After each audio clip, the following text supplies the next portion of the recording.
Welcome back to the Square. I am your host, Curtis the Fifth. And I'm Curtis the Fourth. That's right, he's back. I'm back. No, you guys were bored of me last week. Too much of my voice, so he'll take over. He's got some things to say. But we're going to get into it. It is week 15 of the NFL season. Down to the home stretch. Last 4 games of the year left on the slate. Everybody's done with their bye week, so thank God. No more of that BS. But we got some interesting matchups down the road here, so we're going to recap week 14. A crazy week for the NFL, the NFC, and AFC as a whole. Some teams getting back into it, some teams getting knocked out of it. We'll go through all of that. Yes. And then we will go ahead and look ahead to week 15. Power rankings, game picks, news, headlines, all the good stuff. Let's go. We'll dive right on into it. So let's start with week 14. As we said, dating all the way back to the 9th, Thursday Night Football. Steelers drop one again versus the Minnesota Vikings. 36-28. Vikings get a win at home, keep their playoff hopes alive, and very close to just putting that dagger through the heart of Steelers fans right there to try to get that last 7th spot for the playoff race here in the AFC. So, what a game! Yeah, I was there. I actually got to see the game. You're working the game. It was the Dalvin Cook show. Then it turned into the Najee Harris sideshow, and then it was becoming the shit show in the fourth quarter. So it was a game that had everything. and would you not believe it that these two rival teams was not even at each other's throats in the stadium? Like it was so cordial in there. I'm like, it's a very weird evening. But I digress. But Minnesota, I want to say would have put it on them, but no, held on. And that's how the narrative kind of finished out. But it looked like they were just going to kind of beat them into submission in that first half. And then, fourth quarter comes along and Kirk Cousins, Minnesota defense, Mike Zimmer, all just said, you know what, let's just phone it in. Yeah, I don't know. Yeah, they kind of went to sleep at the wheel. And it made for a very exciting fourth quarter that should have never happened. If you want to take just a singular quarter of football, no narratives, no context, this was quite the quarter to watch. But when you put it all together, this was just a weird game. Coordinators should be a little bit, worried. They should be concerned about. There's some Which one? All of them. Take everyone on. I mean, there's some conversations, some closed door meetings, and I wouldn't have walked away from this comfortable either way. Absolutely not. So but I'll give it back over to you. But it was a good game overall. It was a very weird one though. The only thing I want to talk about with this game is Pittsburgh and Chase Claypool because. Oh God! Is this really a thing? That's how I want to. As you're going into this, for me, the what's a thing with Chase Claypool is more about a thing with Pittsburgh wide receivers. Okay. This is now a stretch of 3 number 1 wide receivers on this team becoming an absolute distraction to the rest of the offense for one, but that kind of bleeds over into the whole team now.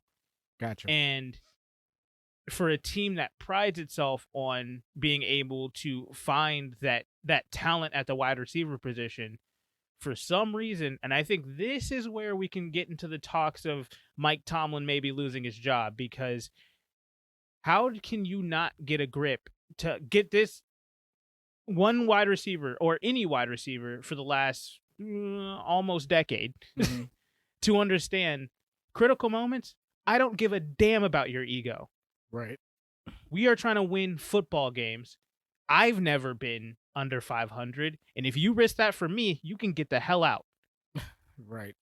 And at the end of the day, that is a coaching issue. That is an ego issue. That is a self-awareness issue that I don't think we're talking enough about with Mike Tomlin and Pittsburgh, because he has not been able to get so-called diva wide receivers to buy in on being team-oriented first, instead of, I got to show off and make it known that I'm here. I've arrived in the NFL. Yeah, that's probably just culture at this point, and I Which, don't know the Pittsburgh's culture, so that's I what I'm can't saying, even because speak to it. it only comes from the wide receivers. Le'Veon Bell, while he was there, never made it about himself. He didn't care. He was trying to win. Ben Roethlisberger, for the most part, has not made it about himself, except for with all these retirement talks and whatnot. But even AB spoke about that, and Ben Roethlisberger is the biggest outlier Right. on that team. Like he just no rules assigned to Ben Roethlisberger here. But neither here nor there. On or off the field. Okay, let's. uh, offensive line wise, defense. The defense has always been held accountable. Anytime the defense trips up, it gets immediately compared to the Steel Curtain days, and they cannot get away with having subpar games. That's back in culture. That's an identity thing. That's a Pittsburgh thing. So I understand why I don't. But everywhere else, everybody outside of the quarterback is held accountable for their actions. Wide receiver wise, they never are. For at least for the last decade. I can't really speak before AB because I did not care about Pittsburgh. They sucked I get it. AB, but I get it. And it has to be something that, if you're within the organization, it's something that's understood and obviously has been tested and violated multiple times. Yeah, at that position. So I think here we go. Another chapter in the Chase Claypool chapter now. And I don't know. I think this is going to be a shorter chapter because I just don't think Pittsburgh is going to put up with that for very long. And the fact that I had to even ask, is this a thing, is already telling me he's only been here a year. So the reason why I think this is even a bigger issue is because they I think they're going to try to re-up Juju Smith-Schuster, but Juju with his TikToks and his immaturity last year showed us, dude, like. I think what Juju did kind of bled into and said it's okay for Chase Claypool to do what he's doing. Well, I would always, if I was an organization, I'm already linking Juju and Ben Roethlisberger together in a package. So if I was one leaving, I'm not re-upping either one of these guys' contracts after this. So, we'll see where this goes. But when it came to him, where it went to Minnesota, they came up short, and now they are playing for their playoff lives just to get the 7th seed, which Pittsburgh. This is being Pittsburgh, and in real, I look at that as like realistically, does Pittsburgh really believe that they're gonna wreak any type of havoc in the playoffs, even if they can just? That loss does deal a massive blow to them, their chances at that. Exactly, and because I think they were at the 7th seed last week coming into this game. They were, and that tie is. It's really helping right now. It's giving them this half game lead over everybody that they get compared to. Right. So it's just tough. I did not see Pittsburgh as a playoff team, and they're living up to that. I think this might be the first time we see this might be the first time we see a under 500 Mike Tomlin team here. They fall all the way to 11th place with that loss there. And the fight ahead of them, you got 2 divisional rivals in Cincinnati and Cleveland. You have, for some reason, surging Denver Broncos team in that offense, and a Buffalo Bills team that, for me, I can't count out by any stretch of imagination, no matter how bad they play. Mm-hmm. And an Indianapolis team that I believed in way back at the beginning of the season. And once they finally fought through all those injuries, they're looking kind of along the same lines of New England, just a team that is a very, very tough to beat, and they're on a little bit of a streak now. Yeah. So that fight back into it is going to be a massive uphill battle, and I don't think they have a single tiebreaker that they can even grab with many of these teams. A lot of these teams, they just have to beat outright to get that spot.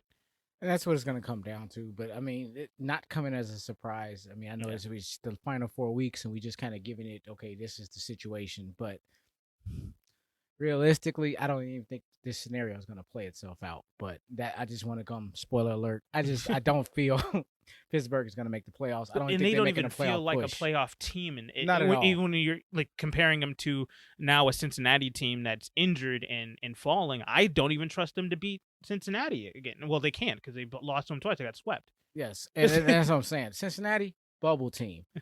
Pittsburgh, no, Out. it just Out. is out. They're on the bubble, but they're not a bubble team though. You're technically mathematically still alive, but out. Yeah, it's really the only math we really need to be calculating is time. So yeah.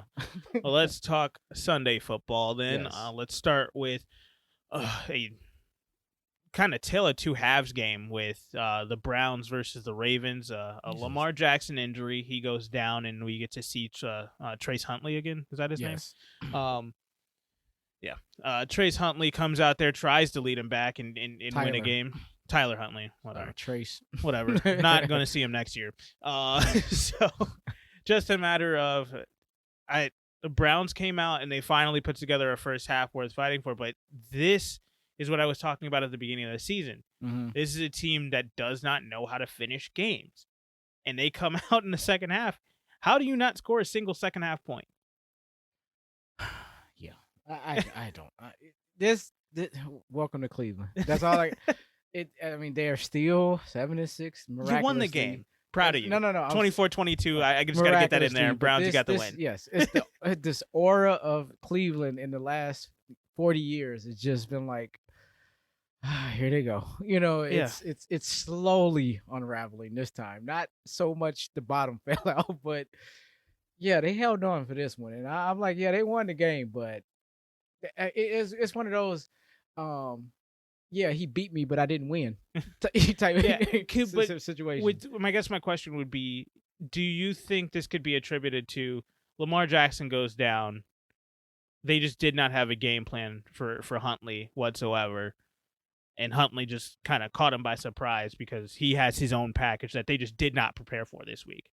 I guess, but I mean, and I'll give credit to Cleveland being that I think they had all their ducks in a row for how to defend a Lamar Jackson offense. Oh, they were harassing Lamar Jackson in the first half. And I think there's some kind of credit to what you're saying, that I think it had a lot to do with that. Like once they knocked him out, it was like, okay, now what? Keep doing what you're doing, I guess, but it's Tyler Huntley. I didn't even know Tyler Huntley played in the NFL until right now. No, you saw him against Chicago. Was that him? That was him. Okay. He didn't do anything except for that last. No, sorry, not going back. But don't remember his name. Yeah, true. You see, that's what I mean. It's like, oh yeah, they did have this other guy that kind of plays on Baltimore, and that's not a bad guy. Don't get me wrong and everything. Had a very good. He even threw a touchdown, Kyler Murray. So get to that in a second. Yeah. So 270 and a touchdown. I mean, he did what he had to do, but I do think, for how the Browns organization is, there was some type of disruption where they were like, okay, what do we, kind of like literally, where do you go from here? What exactly do we do with this guy, and they surged the comeback, and luckily they were able to keep, stave him off, but it was really, like you said, a tale of two halves, but for the Cleveland, it was like, was it all of that, or can I put some type of redeeming credit that you just took your foot off the gas, but it didn't look like they took their foot off the gas, and that's what the problem was. So I just, like I said, they held on. There's question marks going into week 15 for me with them because, I had Baltimore winning this game, but of course with a Lamar Jackson, injury, I get why they did not, pull this game out, pull out the upset road victory, but it was what it was. I just think Cleveland had a great game plan. They really got away from it in the second half, and Baltimore just didn't have just enough oomph to get over the top with Tyler Huntley. All right. We had a blowout victory, a divisional matchup, Titans versus Jags, 20-0. Titans get that win there, get to 9-4. Not going to dwell on that one. Chiefs are back, 48-9. Aren't they? The most disrespect. This is the funniest thing, and I think a lot of people have, at least on the internet, have kind of clowned Vegas for this. Their whole pregame antics, going out there, stomping on the arrow in midfield, and all the obscenities, all the absurdities, and the near brawl. And the Chiefs just sit back and they wait for kickoff, and then they just punch them right in the mouth. Get the fumble. Defense steps up to start the game, and then they're just like, all right, Pat, you can take it from here. And just just like stab them. Just keep death by 1,000 scores. It was just they could not stop the Chiefs from just ravaging their defense. No. And then Derek Carr, man, you're looking like Ben Roethlisberger out there. Yeah, we seen two different versions of this guy. Because this guy wasn't he like number 2 in passing at one point in this? It's the stat that I've been saying from the John Gruden era. He is the second that the bye week hits, they take that week off, and the Raiders and Derek Carr fall apart. Well, they definitely are. Now they are a shell of what they were earlier in this year, and they are definitely looking like the team that I thought they would look like after the John Gruden firing. Yeah, you got fired, sir. But after his departure, they kind of, for like 2 to 3 weeks, they kind of coasted in this little gray area, and it was like we really didn't know what type of team. We spoke at it a couple times, but I think it's really coming out. We've seen what this team is now outside of the Gruden's administration and leadership and direction, and now it's just their team their team in flux. They need an identity. Well, with that being said, they need a head coach. They need a coaching staff. They need a whole new direction. They need a running back. Need an offense. Is Derek Carr part of the new regime now? Because there has to be a new regime now. And I don't think so. I think the second that you bring in a new head coach, new GM, new everything, this is a rebuild. And it's a rebuild, but rebuild with caution here. Keep the people you need to keep and rebuild. They've got some nice assets. And that's my point. Don't clean house per se, but keep what's necessary and then trim off the fats and soup up soup it up where you need to at different areas on the offensive and defensive side of the ball. So, hey, John Gruden's out, so maybe you can draft better. But on the Chiefs side, did you see the hat trick they pulled off? With the running backs. The running backs, yeah. My goodness. This is a running back show, which is insane to say because, Darrell Williams, Clyde Edwards-Helaire had 2 touchdowns, if I'm not mistaken. And I don't even know who the third guy's name is, but I know I watched him score. I want to say Derek, and I want to say Dietrich, but it's Gore. But yes, Gore. I don't know his first name. I'm not. I think it's Derek Gore. I think so. And I want to say that, but at the same time, I said that before, and it was something else about another player. So I just wanted to be. It's whatever. They had the team that is not led by their running backs only scored with their running backs basically in this game, and they all looked very, very good. I love watching CEH kind of come out of that shell a little bit and kind of take that lead role. Darrell Williams, pass catching back, just making the defense pay for just completely disrespecting him on that play where he watches the linebacker. The second the linebacker tries to spy the QB, he takes off down the sideline. There was just no question about it. And then the ability to turn on the burners there too, because he was way out. They were about the 25, 20, 26 yard line from there, and he 20 yards straight in. So and they're making teams pay for their overcompensation of trying to shut down Travis Kelce and the double and triple coverages that he's been seeing, and that's leading guys like what you just mentioned. Darrell Williams is wide open. The Brian Pringles are wide open. Hell, the Miko Hardmans are now starting to, That's what you need. Yeah, exactly. And I think they're hitting their stride at the right time.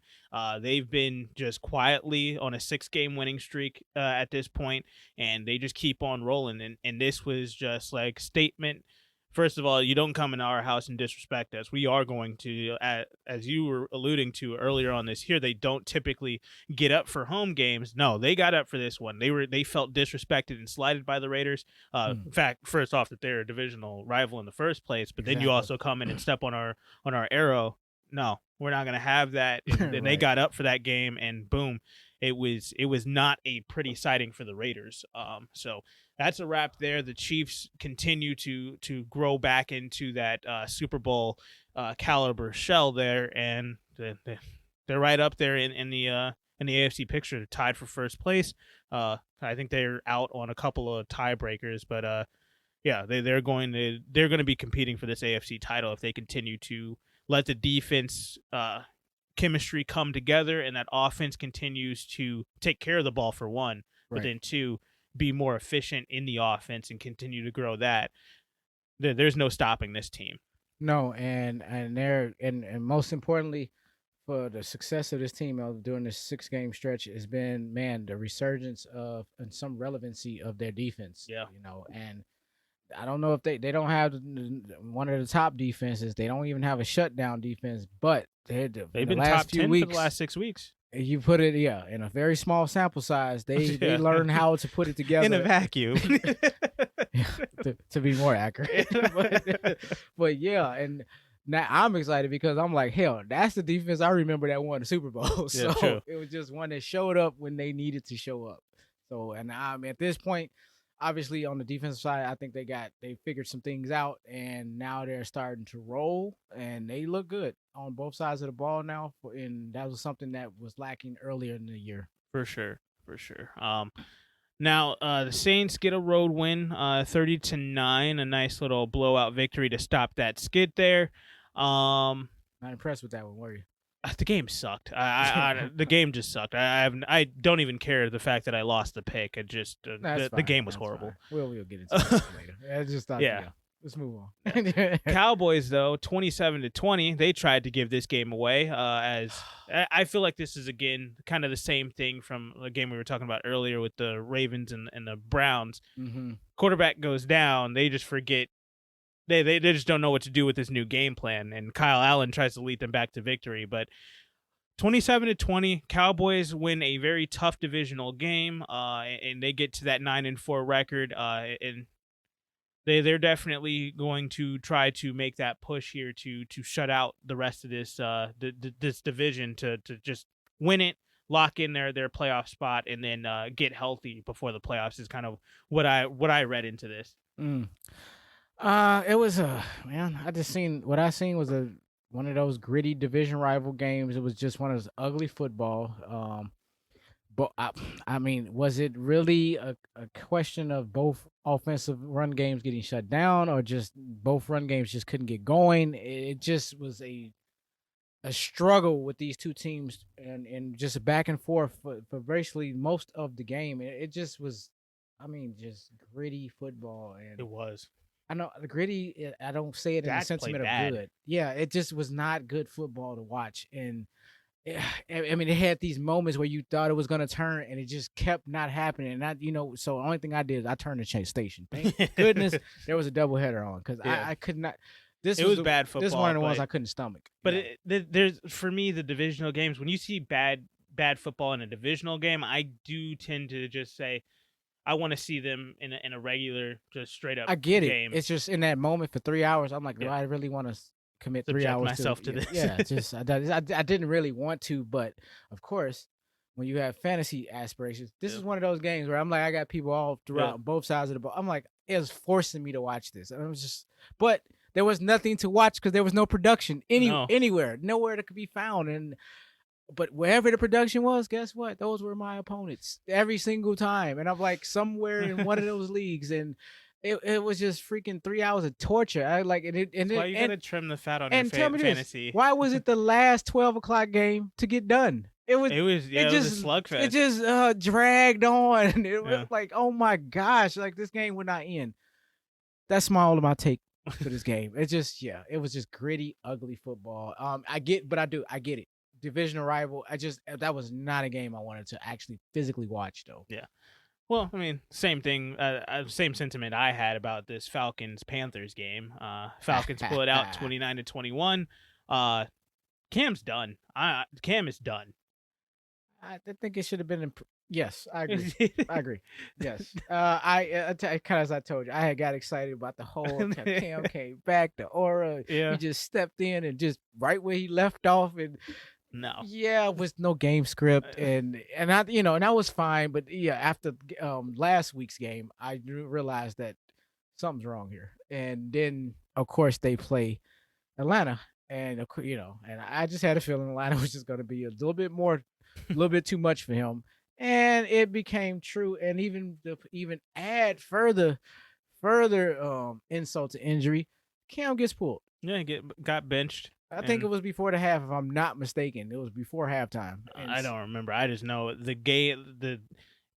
just bad play. It was tripping over your own feet, not getting guys set, not kind of just across the board. It was bad football. Not too much to talk about here.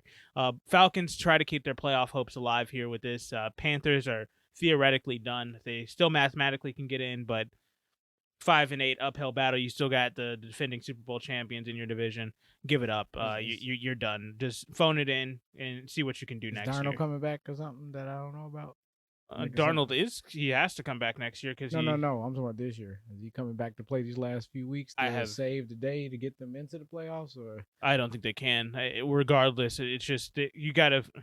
Their schedule to their playoff. Their playoff success was not on the field Sunday. That's all I was getting at. Seahawks get a 33-13 win over the Houston Texans. Just bottom falls out in the second half for the Texans. Story of their season right now. They just can't play a full 4 quarters of football with the level of talent that they have. Broncos get a 38-10 win in honoring Demaryius Thomas's passing. That was a nice little tribute we saw at the beginning of the game there. That's a tragedy. It definitely, man. 33 years old, just retired. 2 years ago? Like, this man's been on my fantasy team maybe 4 seasons ago. Now he's just not here. Yeah. So that was insane news to come out before the start of this week. So definitely prayers go out to him, to his family at least, and definitely to the Denver organization. That's right. That's a big hole missing for them. But they do get the win in his honor, and definitely went out there and played a fantastic game, albeit against the Detroit Lions. Mm-hmm. Chargers get a nice win, 37-21 against the New York Giants. They did what they were supposed to do, I guess, is the sentiment we take here. Overall, yes. I mean, that's one of those games you look back. It's like, all right, fellas, we got the win, but we got some work to do this week. And especially with Austin Eckler getting his injury with his ankle and whatnot, they're definitely a team that's like, okay. Yeah, and they're coming into a short week with the Chiefs. So that makes, now if we say that makes me feel a lot better as a Chiefs fan. Like, yeah. But yes, I agree. It was just one of those, you did what you were supposed to do. We got some things to work on. We did get the victory. We did show some signs of that some things that we did like. There's some things we didn't like, but overall, we got the W. Let's get out of here. So no surprises there. New York drops another game. So surprise. San Francisco 26-23. God dang it, Cincinnati, you couldn't just hold on defensively. There were some questionable calls, again, bringing the refs into the conversation. But is this what was happening in this? This game was just it was bad before overtime hit. There was a couple of questionable calls in overtime. I don't even want to get into that. This was the other one that just didn't want to end. But this one, of course, went into overtime. And but it was a long overtime. I'm like, my God. I'm like, wait, because of course, I'm sorry I'm doing this. Of course, this affected me in fantasy because I was going against the Kittles and the Jeff Wilsons of the world. I'm like, oh, they get 10 extra minutes on top of all of this. I'm like, yeah. So it was. Cincinnati game. They put up a really good fight in that fourth quarter. I mean, Joe Burrow. The dude can spin it, man. There's no question about his ability. He is the guy in Cincinnati. As the cliche goes, you give this guy some weapons.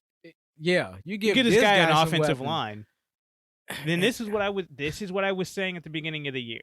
This is what's going to come and bite them in the ass. He's the cheat code. And now it was about what you're about to go and say, but this has been a cheat code method to a philosophy I don't agree with. Yeah. But they're defying the odds. But go ahead. They are, and they do have, and this is what I was saying. I like the weapons that they had at the beginning of the year. I like T. Higgins. I like Jamar Chase. I love Joe Burrow. I like Joe Mixon. I know you were down on Joe Mixon coming into the year. I'm still down on Joe Mixon. But I like Joe Mixon as an offensive weapon. I like some of the guys that they picked up in free agency for the defensive side of the ball. I didn't think their defense would be as good as it has been, but I definitely saw the budding guys that came from this off-season period. So I was just saying, offensive line wise, they have one of the worst in the NFL. And they were getting around it by getting Joe Burrow out of the pocket, getting short throws, getting the ball out super, super quickly. Mm-hmm. And it just didn't seem like it was going to be an issue. But then once defenses started to catch up, and now the defenses have their legs under them, and now the defenses know what pass rush moves to use to get to the quarterback as quickly as possible. Mm-hmm. They're getting to him in less than 2 seconds now. And now you saw he dislocated his pinky a week ago. He's getting beat and battered in this game. Every single time you look up to watch this game, it looked like Joe Burrow was getting sacked. It at least getting pressured. And he was sacked 5 times, which is too much. And that's to go down 5 times. Who knows? He's probably pressured 13, 14 times. I haven't looked at NFL Reference to see what Right. what the actual numbers were for this game. He did. But I do know sacks. I knew he was taking a lot of heat, and I just don't even want to look at the QB hits number for him.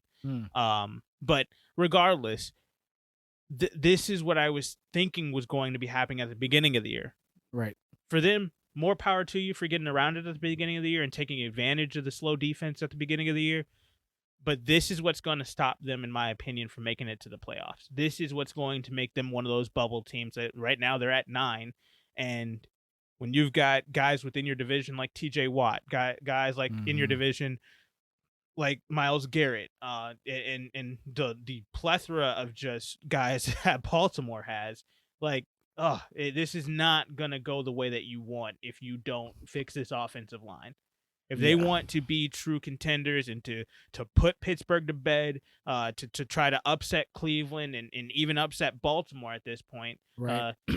You're going to have to fix the offensive line to stop the pass rush, because there's no other way of getting around and being an efficient offense than letting Joe Burrow do his thing with at least more than 2 seconds to read the defense and make a play. Yeah, they get to put that all of those theories to the test this week too, on the road when they got to go to Denver. So, and my point being, I know Denver's not much of a team, but the conditions and the environment, he's gonna makes for an interesting game for that offensive line. They're gonna go through it in this game. That's what I mean. That there's an interesting element to this game. Denver is not a great host, but nevertheless, Denver's environment makes this. I think it kind of evens the playing field out here now. Where there's some factors, some things you just gonna have to factor in this game when it plays out. So, yeah, I was just say, don't sleep on that game. That game is gonna be very significant, and specifically in the lens of Cincinnati. And if are they gonna be that team that makes that step forward? Because they're gonna have to win that type of game. Because we can easily overlook this, whether win or loss, and be like, take nothing from it. They have to win this. They're in a must-win situation if they're trying to really be that team to make that. I would say I felt like this compete, game, the San Francisco game, was a must-win situation, but this really puts their back against the wall, because now they don't have the tiebreaker versus Cleveland. Now they don't have the tiebreaker versus Buffalo. Now they don't have the tiebreaker versus Indianapolis. Now it's an uphill battle to catch Baltimore, even though Baltimore still leads the division. You still have to catch Cleveland. So it's just, you have to outright win, just like Pittsburgh, but Pittsburgh's even further behind the 8 ball. Yeah. Cincinnati still has a shot, but they're basically going to have to win out. Yeah, and if that's asking a lot out of any team at this stage, like with 4 weeks to go, you got to just win out. Can teams do it? Especially with your injuries. Right, of course, any team possibly could do it, but to ask a team to do that is asking and a young team like this to do that this late in the season when everybody's hurt and everybody's tired and you're basically stumbling to the finish line at this point. Yeah, and it's going to be a tough battle. Exactly, so and that's we'll see if they've got the fortitude to do it. And if they do, that'll be credit to Zach Taylor getting this team up to play this late in the season. Yes, but credit to San Francisco, as I thought they was going to take the victory. I didn't think they would let them Cincinnati back in the game, because I felt if they was able to jump on top of them, I would have assumed they would have just stayed on top of them. But yeah. I got the feeling they took their foot off the gas a little bit, and then they had to rev it back up to stop them and slow them down, and then take the game from them. So they did have to do a lot of soul searching there in the fourth quarter to get that figured out. And as a PS, what does Mr. Garoppolo do? He wins, baby. He just wins games. All right, but talking about overtime games, Buccaneers get an overtime win, 33-27 against the Buffalo Bills. Buccaneers get up to 10-3. Buffalo falls to 7-6. Man, you can't start out that slow. You just can't. No, they came out super flat, tight. Just it was like, Now okay, Josh Allen's hurt. are we really gonna see this type of Buffalo team? Like, I'm like, that first quarter looked horrific. If you was a Buffalo fan, for Bills Mafia, y'all kind of did it to yourselves because y'all was talking a lot of smack, like y'all had this in the bag. I'm like, I think y'all didn't remember y'all were going to Tampa, so that's not an easy place to show up and just win a game. It's not that it's Tampa. It's freaking Tom Brady. That's what I'm getting. I mean, and everything that comes with that. Tampa Tom. Exactly. I'm like, what the hell? This is this wasn't the Jameis Winston Tampa Bay Buccaneers. No, like, it's not. It's like, what the hell, dude? This is it. This is almost like damn. This could have been arguably a Super Bowl preview. But. Based on that first half, I'm like, they just I don't want that Super Bowl. Don't want that. No, that would have been one of those. They would have hyped that thing up so good for you, and then all of a sudden, by halftime, we just Seahawks Denver. Everybody sleep, passed out, drunk, and everything about halftime because this game was already over before. It was bad, but I mean, hey, credit to Josh Allen. He spun it in the second half and got them right back into this game. And also got to give credit to Devin Singletary because he did have a fantastic second half. All of his production came in the second half of this game. He did, and it wasn't from a lack of where they gave him some carries and he just couldn't move the ball. They did not. They didn't use him. They didn't even. They didn't try to establish the run. They in the first half at all. never addressed the run game at all in the first half, as you were saying. Yeah, they didn't run it at all. It was like, okay, I understand a couple of series. At some point, you're gonna have to call a run play in. I'm like, and then you add. Oh no, I'm sorry. The run game became Josh Allen's legs. Yeah. So he just turn got him hurt. Right. And every play it became an option play. I'm like, and what I was seeing was Buffalo playing desperate. And that's just that they played that even when they made they come back, it was desperate football. And it was like you all kind of did it to yourself. And I'm going back to say, let's start at the game script.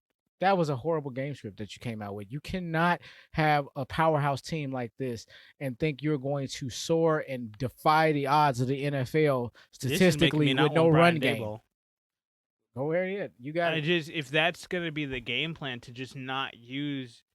I mean, I understand Devin Singletary is not David Montgomery. That is clear as day. No, but still, he is a running back. He clearly needs to run the ball. Has some sort of production, right? And what he did in the second half was fantastic, based off of the script that you had for the second half. But the fact that you just don't use it, and you're not going to use it until you're absolutely desperate and forced to run those plays. Come on, man. Yeah, you got it. And that's going to be like, hey, either Brian Daboll has to answer for that, or Sean McDermott needs to answer that, because Sean McDermott, all you have to do is radio in, hey, we need to run the ball. And if you don't call a run play here, I'm going to take over. Right. I understand Sean McDermott's more of a defensive guy, but. And, I mean, even take the small sample size. Matt Breida, 3 for 12. That's 4 yards per carry. That's production. But it's not using them. Yeah. These microcosm, sample sizes that we're using, like, it's the run game is their scheme. Like, it's a scheme to them. Like, and that's like, I'm having a problem. Like, and this is why you are 7-3. I mean, 7-6. I'm looking at their weight thing, which is 4-3. But they're 7-6. You're a game over 500 because you basically, more or less, you've killed half of your offense anyway. Yeah. You don't have a established run game on your team or an identity, a run game identity at all, and that is. I ain't gonna say it's gonna come back to bite them. It's biting them now, and this is why they're dropping games left and right, because they are not a complete team when it comes, not talent wise, but in coming and how they game script and strategy is just. It's just this. They're just nixing their run game thing is just. It is a conundrum that I cannot understand that's going on in Buffalo, and at this game didn't wake them up or jolt them from. You're gonna have to do something else. I don't know what will, because there's just gonna be a ship that's just gonna slowly keep going down. And they've got a couple of games coming up here that are do or die situations now, and we'll get to those in a little bit here. But Buffalo's back is definitely against the wall at this point. I mean, you're the 7th seed. You are literally on the fringe of getting knocked out of the playoffs right now, and the only thing you can hold on to is the fact that you have beaten at least one team who is above 500. But you definitely need to. You got to figure out something offensively to become more efficient earlier on in the game to really put pressure on the other team to change their game plan. When you're the one who's constantly needing to adjust, you're always the one who needs to adjust at halftime. Yeah. That's not sufficient. So we'll see if they can figure it out. I don't want to say that they're dead because there's some teams below them that are going to have a very hard uphill battle, but you're making it hard on yourself. You're beating yourself at this point. Yeah, you can't wait 51 minutes to finally wake up for your offense. So, it's just 51 minutes. The game's over. Let's be real. This went into overtime because Buffalo decided to start playing in garbage time. That's what happened in the game. It just in how it played out in that blaze in the fourth quarter. I think people are just remiss to forget that this was garbage time at this point. The game was over, and then they just all of a sudden, they're back in it. And I mean, Tampa, y'all literally took your foot off the pedal that in the fourth quarter. I don't know why, but they, same thing. They figured it out and got it together in the overtime. But credit to Tampa Bay for holding on. Of course, that's another one where they won. There's some things we're gonna have to work on. Blah blah. But this was the clear cut. Y'all just completely took y'all foot off the gas, and and all of a sudden put that car in park and stepped out. Right, and that's what I'm saying. And then Buffalo just ran with it, like, okay, now y'all want to play? Well, they took their foot off the gas. Well, how about you? How about you play from the beginning of the exactly? It doesn't kickoff. make them look. It makes them look bad when I have to put them in that conversation like they're that team. They're not that team. They're not playing like that team. They don't even have the mentality of that. Of being that next. That next step. They are regressing, and they're starting to regress fast. So. These last 4 weeks are going to be very interesting for Buffalo. Yeah. All right. Sunday Night Football concluded the Sunday slate with Green Bay getting a 45-30 win over the Chicago Bears. A little bit worried for Green Bay that you're allowing 30 points out of the Bears, but hey, is Matt Nagy fired yet? Not fired as of yet. Still in Chicago. Well, that's that. Green Bay's 10-3. They get to continue to roll right on along. They did get the number 1 seed with that win there, as it is right now. They're tied, 3-way tie, 10-3. They get the tiebreakers over Tampa Bay and Arizona. Arizona because of the head-to-head, obviously, and then the strength of victory against Tampa Bay at the moment. So we'll see how that shakes out. They've got a test ahead of them to finish out this season, and we'll see if they can hold on to make all roads for the NFC lead through Lambeau to get to that Super Bowl that everybody is gunning for right now. Yes. But this is just divisional matchup nightmare this week because we conclude with Monday night Rams on the road getting the victory 30-23 against the Arizona Cardinals. Arizona 10-3, like I said earlier. Rams get up to 9-4 now. They're just one game back from not only taking the division, but getting right into that conversation of a team trying to get that number 1 seed again. Yeah. Even though they're technically the 5th seed at the moment, they're one game back from from that 3-way tie. So, right. And I think they've got a game over Arizona now. They did beat Tampa Bay as well. So, it really just comes down to Green Bay. So. We'll see how that's going to play out. And they don't have the toughest schedule. They do still have some divisional games that are going to be some slugfest. But the Rams are kind of, in my opinion, the NFC version of Kansas City, just hitting that stride at the right time right now. They looked real good in this game. And they were hit with the fact that they lost Jalen Ramsey just like 5 hours before this game. Exactly. And they still came out there and Aaron Donald started the game with a sack and ended the game with a sack. I think he also had another one in there. I think he had 3 on the day. And then just Kyler Murray, 3 interceptions on the day, no touchdowns. I thought it was 2, but let me make sure. I could have sworn it was 2, but I lost track after a while because Oh, you're right. It's 2 interceptions. Oh, he had 3 turnovers because I think he had a fumble. Yeah. So that was that. But minus the touchdown passes, technically had a good game, but good Lord, you gotta execute, and you wonder, when it comes down to you walking away with an L, this is the issue. You got to be able to complete the drives. You got to be able to complete these plays. We even seen it in the first quarter when he faded a pass out to AJ Green. AJ Green went inside. He threw it outside. AJ Green turns back around and watches the ball sail into the end zone and just bounces. It was one of those. It was the beginning of what we were going to see for the rest of the game, of these just subtle inconsistencies that was happening with Arizona on the offensive side of the ball. But for everybody saying that this is why nobody took Arizona seriously, even with all of that mess, this was a 1-possession game where they got an onside kick and everybody was like, "Oh no, LA, what's going?" Like, this was just like, when they got that onside kick, I was like, "Oh, like, all right, Kyler Murray, let's see what you can do." I thought it was setting itself up for something. The Rams teed off on Kyler Murray at the end of that. I think it came out there was a miscommunication on the protection on the call. They went with the previous protection when the protection was supposed to switch for plays on those. So that's why even Aaron Donald just came through scot-free on that play, because they thought they were playing one thing. Kyler Murray thought they were playing the other. And he wanted to take the sack, but then he didn't want to take the sack. Well, he knew he didn't have the time to kill it. He couldn't clock it, and so he had to go out there. Then he knew he didn't have the time to really throw it, and he thought like he was just going to just take the sack for the hell of it. Then because if he threw it away if he threw out of the sack, he was still in the tackle box. That would be an intentional grounding call, and that's a 10-second runoff. Game's over. So he did the smart thing. Like he did what he like. It's just a matter of you have to communicate in those times. Plus, you could tell his ankle's still really messing with him. He's hobbling through the game. It was, and he had quite a few passes where he had to jump over the line to throw the ball. It was like, oh gosh, it wasn't an easy night for Arizona.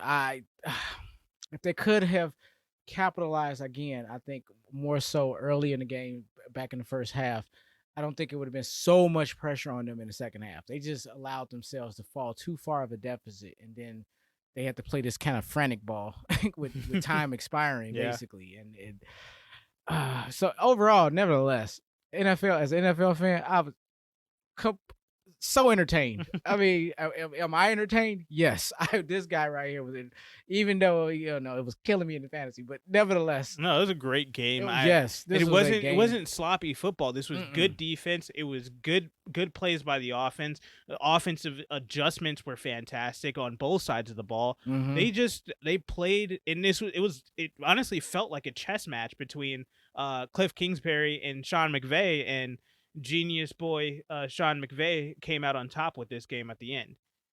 So I'm not going to cast any aspersions on Arizona. They've got injuries. We all know they still have things that they got to figure out. But there's no question, in my opinion, that this team is a Super Bowl contender, for one. And two, this team is also a team that is going to be a playoff nightmare for whoever they have to play, whether they get that first round bye or not. Right. But that's going to be week 14 in a nutshell. We'll wrap things up there. But let us know if we have some outlandish takes about these, because I really feel like we kind of hit the nail on the head on a lot of these guys, and there's still a lot of questions that are out there. I mean, there was no reason to go way out and try to make hot takes for everything that's coming out of our mouth. I think we just stayed right on point and wanted to really just, share my views and what I've seen, basically according to what I've seen, not about how I felt or not about based on anything, other circumstances, but man, it was just some really good and some bad football being played for sure in week 14. Yeah, well, we're gonna go ahead and move right on along.